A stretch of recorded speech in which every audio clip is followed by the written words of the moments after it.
Bienvenidos a Kaiser Report. Soy Max Kaiser. Gracias al amigo de Liverpool que ha pintado mi cara en este grafiti que pueden ver en sus pantallas. Me gustaría pedirle a la gente de todo el mundo que pinte mi cara en grafiti en su ciudad. Gracias, Liverpool. Debe de haber ya 5 o 6 grandes ciudades en el mundo con mi cara en un gran grafiti. Bien. Hablemos de los liliputienses que consideraban que el fraude es un delito más grave que el robo. Y es que vigilando y tomando precauciones, uno puede proteger su casa frente a los robos. Sin embargo, en lugares donde se permite el fraude y no existe una ley que lo castigue, el operador honesto siempre sale mal parado y el villano se aprovecha. No tienen más que fijarse en Estados Unidos o en el Reino Unido para darse cuenta de que los liliputienses tienen razón. Los villanos siempre se acaban aprovechando. Tengo conmigo a la mayor encantadora de villanos, Stacey Herbert. Bueno, sinceramente creo que hay muchos villanos que controlan el mundo, especialmente en el Reino Unido y Estados Unidos. Sin embargo, el más villano de todos no es otro que Jamie Dimon de JP Morgan. Jamie Dimon tiene un don que le permite no desaparecer nunca, como el herpes o el SIDA. Es un herpes financiero que, donde quiera que vaya, infecta de su virus bancario a la gente. Yo añadiría que es un liliputiense y un gran indio, todo en uno. McCain presiona a la justicia para que exija responsabilidades a los ejecutivos de JP Morgan. Como sabemos, el pasado 26 de septiembre, Jamie Dimon se reunió personalmente con Eric Holder. Pues bien, como consecuencia de ello, el senador McCain ha enviado a Eric Holder una carta que dice así: ¿exigirá responsabilidades personalmente a algún director responsable o empleado importante de JP Morgan por todos los errores cometidos? Escribió McCain, senador por Arizona, en una carta remitida hoy al fiscal general Eric Holder. McCain, la cabeza visible de los republicanos en la subcomisión del Senado que investiga las pérdidas récord registradas por JP Morgan el año pasado, criticó la reunión que mantuvo Holder el pasado 26 de septiembre con el director general de JP Morgan y lo definió como algo muy poco habitual. La reunión tuvo lugar para hablar sobre la supuesta multa de 11.000 millones de dólares que, como responsable de JP Morgan, tendrá que pagar por haber cometido fraudes hipotecarios.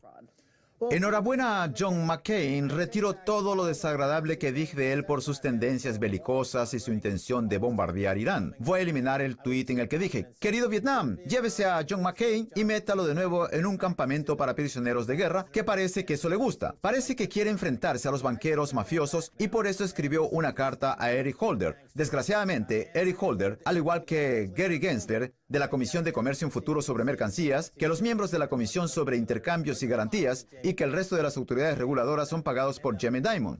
Sin embargo, como decían los liliputienses, el fraude constituye el mayor peligro para una economía, puesto que expulsa del mercado a los buenos, a aquellos que pretenden vivir honradamente, mientras que al villano se le permite cometer un fraude tras otro y luego acudir al Departamento de Justicia para mantener una reunión en persona.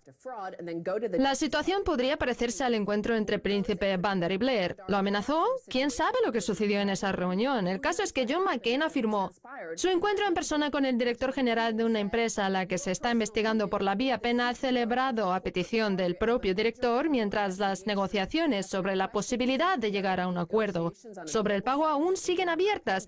Es algo muy poco habitual y, teniendo en cuenta las circunstancias en que se produjo, puede suscitar preocupación.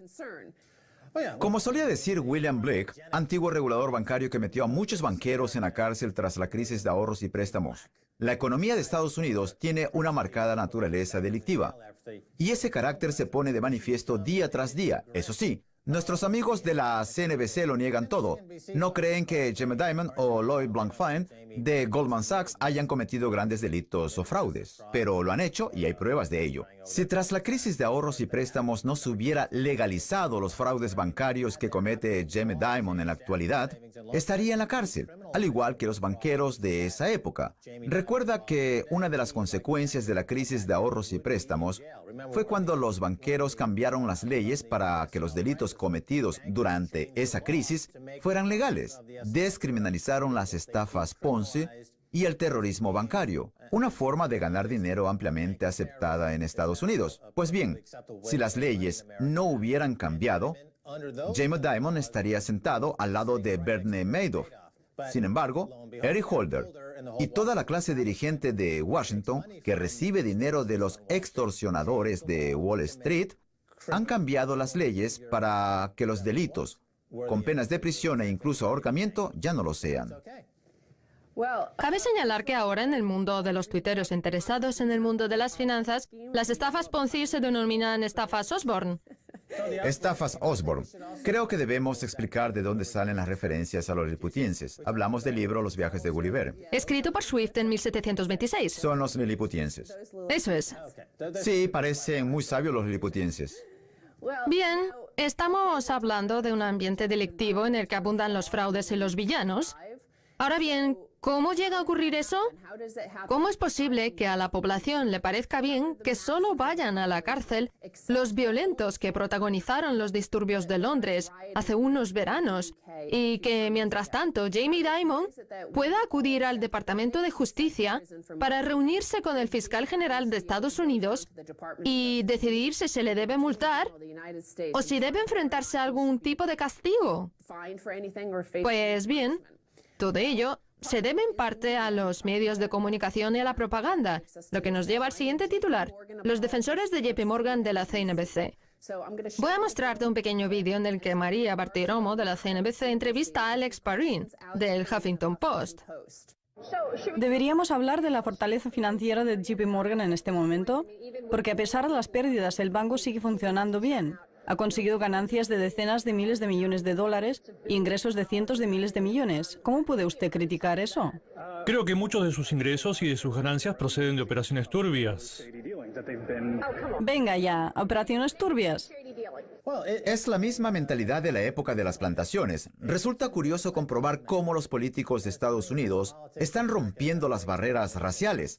Jamie Dimon, que viene de la gran casa, va a visitar a Eric Holder, que está trabajando sobre el terreno, y la lecciona sobre su propiedad, sobre la plantación, para que Holder pueda encontrar su lugar en ella.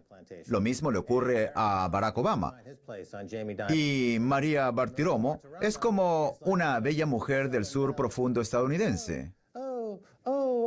Atlanta se quema. ¿Qué hago?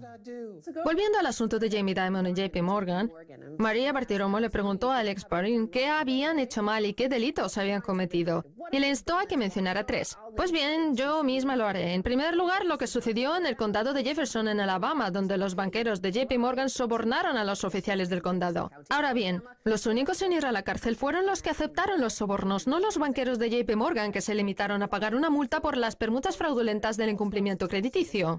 ¿Es el 2? No, es el 1. Sigue siendo el 1. El número 2 es la manipulación de los mercados energéticos en California y el número 3 la manipulación del LIBOR.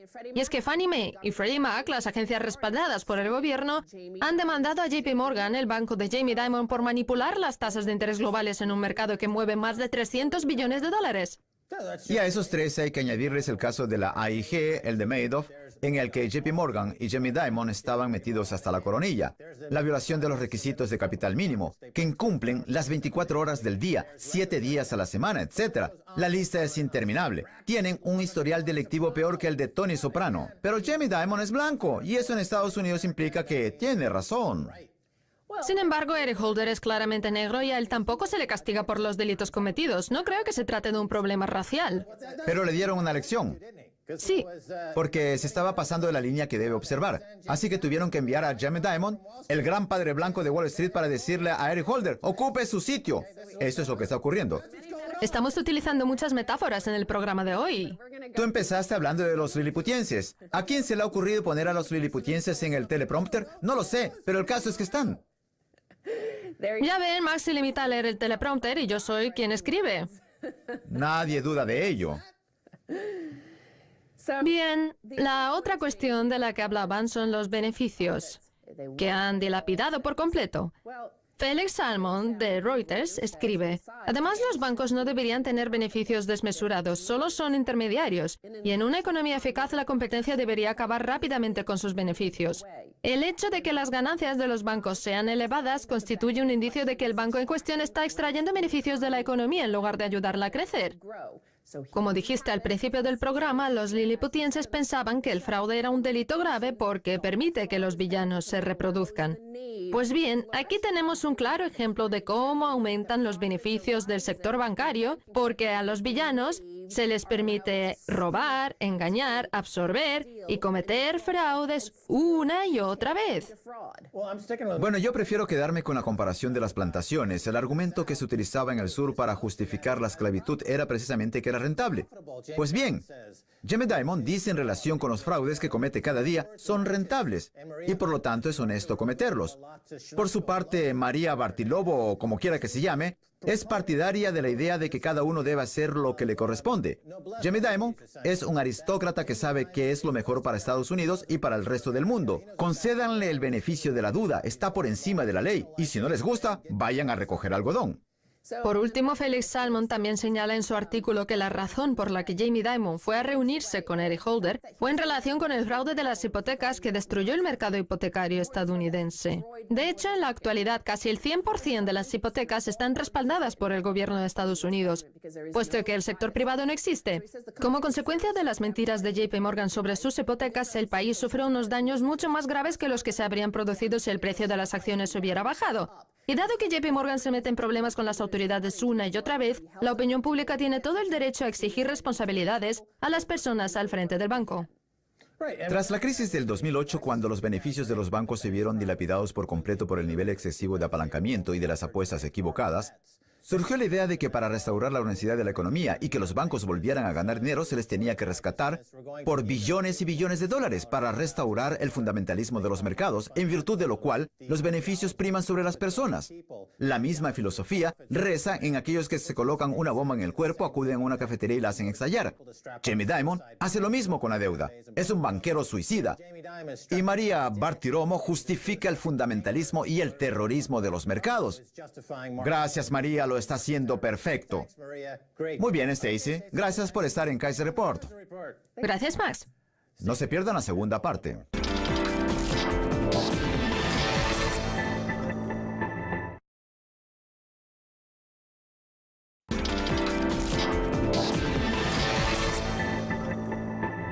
Bienvenidos de nuevo a Kaiser Report, soy Max Kaiser. Es momento de hablar con Mark Armstrong de publicbanking.org. Mark, bienvenido. Hola, Max. Muy bien, Mark. En primer lugar, hablemos del sistema bancario tal y como lo conocemos y de la función de la Corporación Federal de Seguros de los Depósitos, la FDIC. La Corporación Federal de Aseguradora de los Depósitos tiene como objetivo proteger los fondos de los ahorristas, pero solo cuenta con 26.000 o 27.000 millones de dólares, mientras que el total de los depósitos supera con creces el billón. Así pues, si tenemos en cuenta que la burbuja de los derivados supera los 10 billones, podría generarse un grave problema. Veamos un instante estas cifras. Usted asegura que el total de los depósitos suman más de $1 billón. Ahora bien, ¿con qué cantidad cuenta la FDIC? Con unos 27.000 millones. De acuerdo.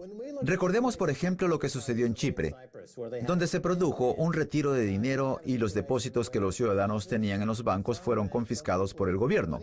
Usted asegura que la FDIC dispone de una cantidad de fondos ínfima en el caso de que se produzca un desplome del sistema financiero, que ocurrirá casi seguro dentro de poco. ¿Qué piensa usted? ¿Podría decirse que Estados Unidos es un firme candidato a que se produzca un retiro de dinero?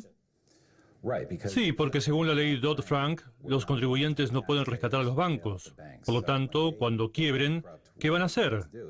No se les aplican las mismas reglas que a otros negocios. Y es que cuando un banco quiebra, sus activos se dispersan, consiguen hacerse con los depósitos y convertir a los ahorristas en accionistas para continuar con su actividad.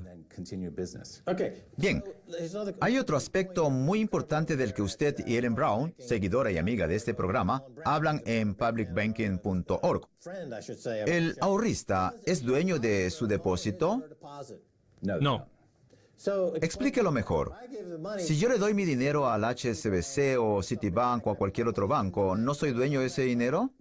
No, se convertirá en acreedor del banco. El dinero es propiedad del banco, que lo trata como una obligación. El banco le debe ese dinero a usted. ¿Siempre ha sido así? Sí. ¿Y hay alguien que esté intentando cambiarlo aparte de ustedes? Porque existe un claro conflicto de intereses.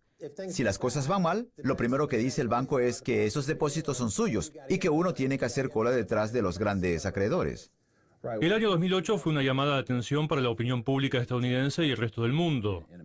La gente se está empezando a dar cuenta que el sistema bancario está repleto de fraudes. Se nos ha dicho una cosa, pero la realidad es otra.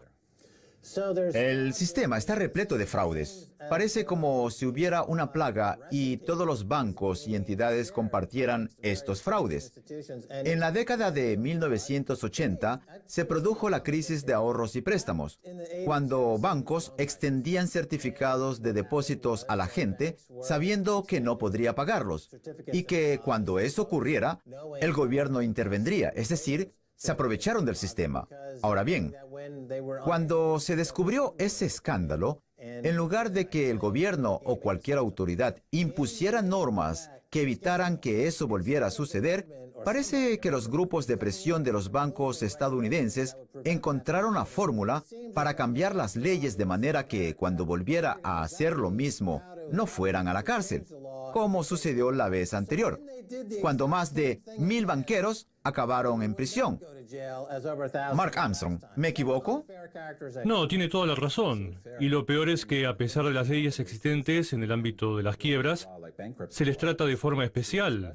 Cuando un banco quiebra, consigue hacerse con el dinero de los ahorristas y lo convierte en capital. No hay ningún otro negocio que pueda hacer eso, pero los bancos sí. Bien, hablemos de los 700 billones que mueve el mercado de derivados, una cantidad asombrosa. En caso de que el banco quiebre, ¿quién tiene prioridad? ¿El ahorrista o el que maneja los derivados? Sí, el que maneja los derivados. Usted ha dicho que la FDIC dispone de una cantidad muy pequeña para cubrir el billón de dólares de los depósitos. Pues bien, la cifra de 700 billones que mueve el mercado de derivados va también en contra de la economía global, cuyo PBI se sitúa en cerca de los 60 billones. Sería injusto decir que cuando Hank Paulson comparece ante el Congreso para pedir $1 billón para el programa TARP, está extorsionándonos y amenaza con provocar el hundimiento del sistema a través de los derivados si no le conceden el dinero. ¿Sería injusto afirmar eso? No, en absoluto. Hablemos de lo que hace su grupo. Les recuerdo que estamos hablando con Mark Armstrong de publicbanking.org. Bien, Mark, ¿cómo podría un banco público abordar el problema con este modelo? La premisa del Instituto de la Banca Pública, del que formó parte y que fundó Ellen Brown, junto con una docena de personas, es que todas las finanzas públicas han sido absorbidas por entidades privadas. Así pues, en Estados Unidos ya no hay verdaderas finanzas públicas.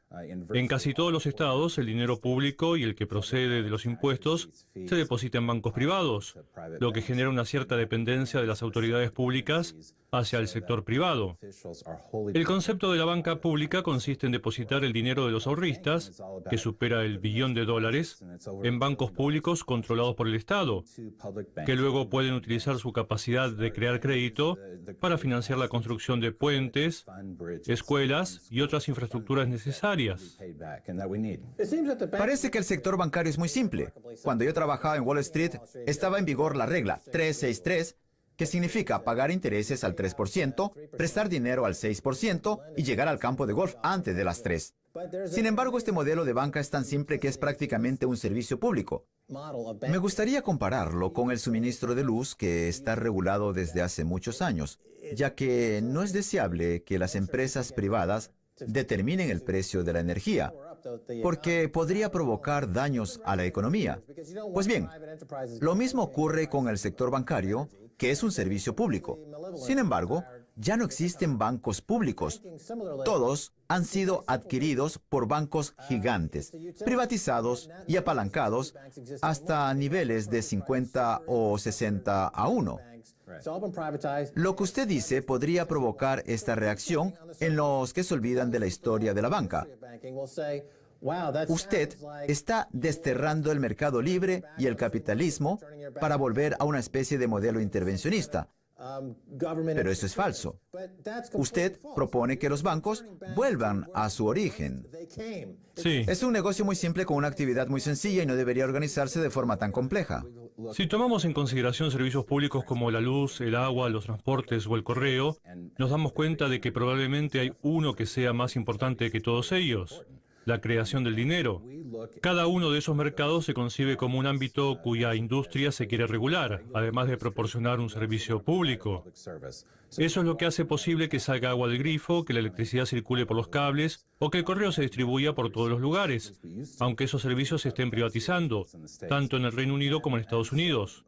Pues bien, las finanzas públicas también han sido privatizadas por completo. De hecho, las autoridades públicas financieras necesitan acudir al mercado privado para obtener fondos a un costo relativamente bajo. Incluso en California se han vendido bonos de cupón cero durante los últimos 7 años por valor de $9.000 millones, que al haber sido financiados han provocado un costo de $27.000 millones en concepto de intereses. Se están absorbiendo las finanzas públicas, por lo que la banca pública puede constituir una alternativa para financiarnos por nosotros mismos, sin tener que acudir a los mercados privados. No me gustaría generalizar, pero hay una cosa que no comprendo de los estadounidenses. Parece que les gusta y que entienden que Walmart utilice su gran tamaño para presionar a los proveedores y conseguir precios bajos. Pero, sin embargo, no parecen entender que el tamaño del gobierno puede utilizarse para presionar a los proveedores y conseguir una banca, una sanidad y transporte barato. En otras palabras, los que más se beneficiarían si se negociara como lo hace Walmart serían los ciudadanos. Y sin embargo son los primeros en decir, no, no queremos precios bajos, queremos pagar hasta que nos desplumen. ¿Por qué ocurre eso, Mark? Como usted dice, la banca es un negocio sencillo y lo que les da a los banqueros el derecho de extender el crédito es el permiso bancario, que suele conceder el gobierno de cada estado.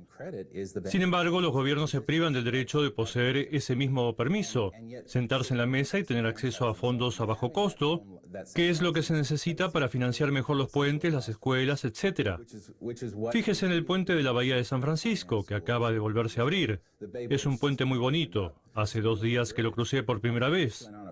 Pues bien, su remodelación ha supuesto un costo de 6.400 millones en materiales y servicios y un gasto de otros 6.000 millones en concepto de intereses. Sin embargo, durante su remodelación no nos fijamos en cómo se costearía y eso que su financiación hace que el costo se duplique. Como solemos decir en este programa, el PBI abarca todas las inversiones erróneas que la comunidad realiza y los intereses que esas inversiones generan.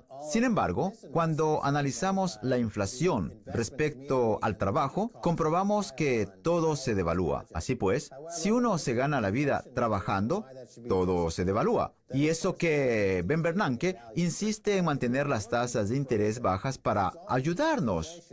Sin embargo, si yo soy banquero, el PBI es estupendo y tengo que pagarme una prima. ¿Es verdad eso? Así es. Nos queda un par de minutos. Díganos cómo funcionaría un banco público, cómo lograría reducir los costos de servicio de la deuda. Usted se plantea la idea y me gustaría que ahondara un poco más, porque en esta economía los costos de los intereses son la causa de todos los males.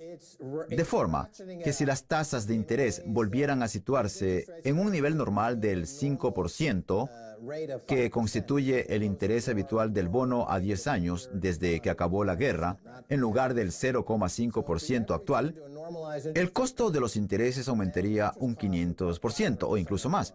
Pero nadie parece estar protegiendo a la gente de eso. Cada vez se acumula más deuda que llena los bolsillos de Goldman Sachs, JP Morgan, el HSBC y Barclays. De acuerdo. Podemos poner como ejemplo el Banco del Dakota del Norte, que es el único banco público de Estados Unidos y que financia las infraestructuras. De hecho, ha dedicado $50 millones a financiar la construcción de un trasvase hidráulico en el oeste de Dakota del Norte.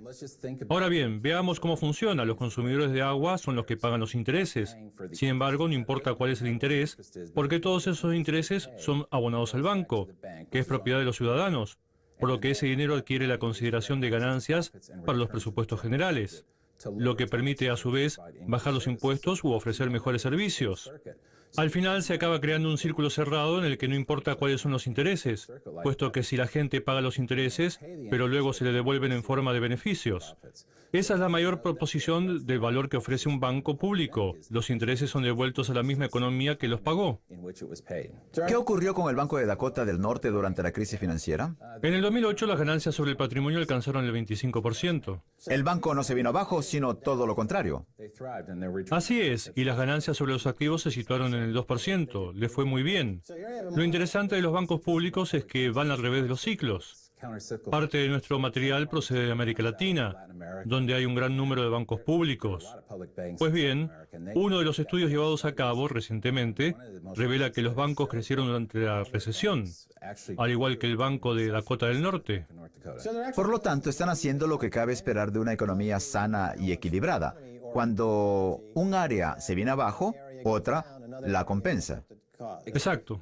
Lo que ocurre ahora es que todos los bancos operan exactamente con los mismos productos al mismo tiempo y con el mismo apalancamiento. Y cuando uno salta por los aires, todos van detrás. Así es, se produce una quiebra de todo el sistema, pero los bancos públicos están cubiertos frente a eso.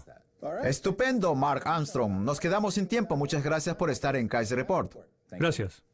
Es todo por hoy en Kaiser Report. Soy Max Kaiser junto a Stacey Herbert. Quiero agradecer a nuestro invitado Mark Armstrong de publicbanking.org. Contáctenos y envíenos un tweet a Kaiser Report. Hasta la próxima. Adiós.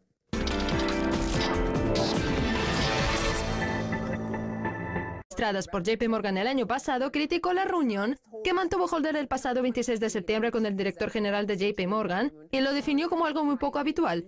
La reunión tuvo lugar para hablar sobre la supuesta multa de 11.000 millones de dólares que, como responsable de JP Morgan, tendrá que pagar por haber cometido fraudes hipotecarios. Enhorabuena a John McCain. Retiro todo lo desagradable que dije de él por sus tendencias belicosas y su intención de bombardear Irán. Voy a eliminar el tuit en el que dije: querido Vietnam, llévese a John McCain y métalo de nuevo en un campamento para prisioneros de guerra que parece que solen. Hablemos de los liliputienses que consideraban que el fraude es un delito más grave que el robo. Y es que vigilando y tomando precauciones, uno puede proteger su casa frente a los robos. Sin embargo, en lugares donde se permite el fraude y no existe una ley que lo castigue, el operador honesto siempre sale mal parado y el villano se aprovecha. No tienen más que fijarse en Estados Unidos o en el Reino Unido para darse cuenta de que los liliputienses tienen razón. Los villanos siempre se acaban aprovechando. Tengo conmigo a la mayor encantadora de villanos.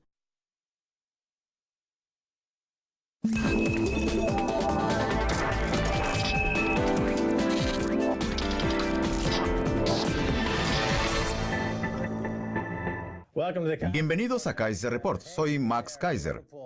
Gracias al amigo de Liverpool que ha pintado mi cara en este grafiti que pueden ver en sus pantallas.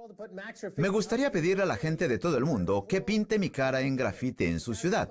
Gracias, Liverpool. Debe de haber ya 5 o 6 grandes ciudades en el mundo con mi cara en un gran grafiti. Stacey Herbert.